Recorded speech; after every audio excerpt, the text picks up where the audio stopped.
Hello, welcome back to my channel. നമ്മൾ ഇന്ന് നല്ലൊരു 4 മണി പലഹാരമാണ് ഉണ്ടാക്കുന്നത്. 1 കപ്പ് ഗോതമ്പ് പൊടിയും 1 പഴവും വെച്ചിട്ടാണ് നമ്മൾ ഈ ഒരു ഈവനിങ് സ്നാക്സ് ഉണ്ടാക്കുന്നത്. അപ്പോൾ നമുക്ക് എളുപ്പത്തിൽ ഉണ്ടാക്കാൻ പറ്റുന്ന ഈ ഒരു സ്നാക്സ് ഉണ്ടാക്കുന്നത് എങ്ങനെയെന്ന് നോക്കാം. അതിനു മുൻപായി ഇതുവരെയും ഈ ഒരു ചാനൽ സബ്സ്ക്രൈബ് ചെയ്യാത്തവരുണ്ടെങ്കിൽ മറക്കാതെ സബ്സ്ക്രൈബ് ചെയ്യണം.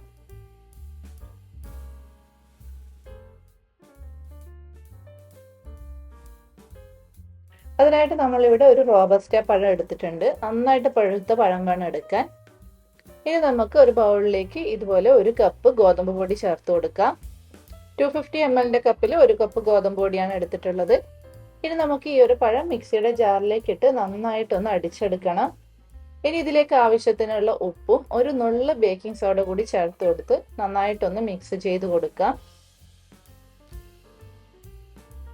അപ്പോൾ നമ്മൾ പഴം ഇവിടെ അടിച്ചെടുത്തിട്ടുണ്ട്. അത് നമുക്ക് ഈ ഒരു പൊടിയിലേക്ക് ചേർത്ത് കൊടുക്കാം. കൂടെ തന്നെ ഒരു 1/4 കപ്പ് ശർക്കരപ്പാനി കൂടി ചേർത്ത് കൊടുക്കാം. ഇതിലേക്ക് 1/2 ടീസ്പൂൺ ഏലക്ക പൊടിച്ചത് കൂടി ചേർത്ത് കൊടുത്ത് നമുക്ക് എല്ലാം കൂടി നന്നായിട്ടൊന്ന് മിക്സ് ചെയ്തെടുക്കാം. ഈ ഒരു മാവ് നമ്മൾക്ക് കോരിയൊഴിക്കാൻ പറ്റുന്ന രീതിയിൽ ലൂസാകാനും പാടില്ല. എന്നാൽ അതേസമയം ചപ്പാത്തിക്കൊക്കെ കുഴച്ചെടുക്കുന്ന രീതിയിൽ അധികം കട്ടിയിലും കുഴച്ചെടുക്കാൻ പാടില്ല. ഈ ഒരു പരുവത്തിലാണ് നമ്മൾ കുഴച്ചെടുത്തിട്ടുള്ളത്. നമ്മുടെ കൈക്കൊക്കെ ഒട്ടിപ്പിടിക്കും. ആ ഒരു രീതിയിൽ വേണം കുഴച്ചെടുക്കാൻ. ഇനി നമുക്കിതൊന്ന് ഷേപ്പ് ചെയ്തെടുക്കണം. അതിനായിട്ട് ആദ്യം തന്നെ കയ്യിൽ കുറച്ച് എണ്ണ പുരട്ടി കൊടുക്കാം, അല്ലെങ്കിൽ അത് ഒട്ടിപ്പിടിക്കും കയ്യിൽ. ആദ്യം തന്നെ ഉരുളകളാക്കിയതിനു ശേഷം നമുക്ക് ഇതുപോലെ അങ്ങ് ഷേപ്പ് ചെയ്തെടുക്കാം. ഞാനിപ്പോൾ ഇതുപോലെ അങ്ങ് ഷേപ്പ് ചെയ്തേ ഉള്ളൂ. നിങ്ങൾക്ക് ഇഷ്ടമുള്ള ഷേപ്പിൽ ഉണ്ടാക്കിയെടുക്കാം. നമ്മളപ്പോൾ ഇതുപോലെ ഒരു ചീനച്ചട്ടിയിൽ എണ്ണ ചൂടാകാൻ വെച്ചിട്ടുണ്ട്. എണ്ണ നന്നായിട്ട് ചൂടായി കഴിയുമ്പോൾ നമുക്ക് ഉണ്ടാക്കി വെച്ചിരിക്കുന്നത് അതിലേക്ക് ഇട്ട് കൊടുക്കാം. നന്നായിട്ട് തിളച്ചുകൊണ്ടിരിക്കുന്ന എണ്ണയിലേക്ക് വേണം ഇത് ഇട്ട് കൊടുക്കാൻ.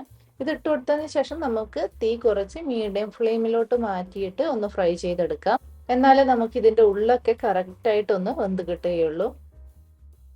എണ്ണയിൽ കറക്റ്റായിട്ട് അങ്ങ് മുങ്ങി നിൽക്കുന്നില്ലെങ്കിൽ നമുക്ക് ഇതുപോലെ ഇടയ്ക്ക് മറിച്ചും തിരിച്ചും ഇട്ട് കൊടുക്കാം.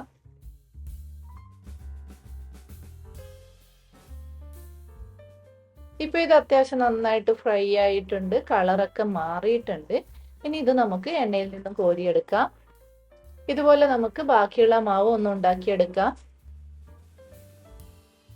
അപ്പൊ ഇതാ നമ്മൾ കുഴച്ചെടുത്ത മാവ് മുഴുവനായിട്ട് ഉണ്ടാക്കിയെടുത്തിട്ടുണ്ട്. ഇതിന്റെ ടേസ്റ്റ് ഏകദേശം ഒരു ഉണ്ടംപൊരിയുടെ ടേസ്റ്റ് പോലെയാണുള്ളത്. ഇനി ഗോതമ്പ് പൊടിക്ക് പകരം നിങ്ങൾക്ക് വേണമെങ്കിൽ മൈദ വെച്ചും ഇത് ഉണ്ടാക്കാം. പക്ഷെ ഗോതമ്പ് പൊടിയാകുമ്പോൾ കുറച്ചുകൂടി ഒരു ഹെൽത്തി സ്നാക്സ് ആയി. ഇനി നമുക്ക് ഇതിന്റെ ഉള്ളൊക്കെ വെന്തോ എന്ന് നോക്കാം. ഇനി നമുക്കിതൊന്ന് പൊട്ടിച്ച് നോക്കാം. ഇതിന്റെ ഉള്ളൊക്കെ കറക്റ്റായിട്ട് വെന്തിട്ടുണ്ട്. അപ്പൊ ഇന്നത്തെ ഈ ഒരു റെസിപ്പി നിങ്ങൾക്ക് എല്ലാവർക്കും ഇഷ്ടപ്പെട്ടു എന്ന് വിശ്വസിക്കുന്നു. അപ്പൊ നിങ്ങൾ എല്ലാവരും ഈ ഒരു റെസിപ്പി ഉണ്ടാക്കി നോക്കി അഭിപ്രായങ്ങൾ കമന്റ് ചെയ്ത് അറിയിക്കണം. വീണ്ടും പുതിയ റെസിപ്പിയുമായി അടുത്ത വീഡിയോയിൽ കാണാം. അതുവരേക്കും ബൈ ബൈ.